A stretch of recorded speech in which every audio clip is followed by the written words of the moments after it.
सलाम ने एक दिन सहाबा से फरमाया था कि तुम एक होते हो और कई हजार काफिर को भगा देते हो। एक वक्त आएगा कि एक काफिर होगा और 1000 मुसलमान को भगा देगा। इस बीमारी को खास तवज्जो से सुनना और इसकी वजह भी सुनना कि बीमारी फैलती कैसे है।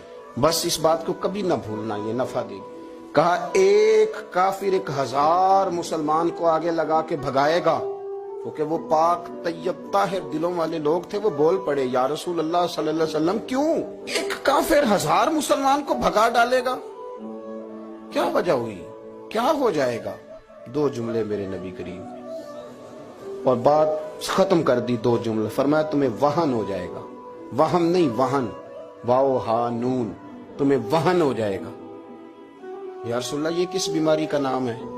तो अल्लाह के रसूल अलैहिस्सलाम फरमाने लगे, इसका तर्जुमा ये है कि तुम्हें दुनिया से प्यार हो जाएगा और तुम्हारा मरने को दिल नहीं करेगा।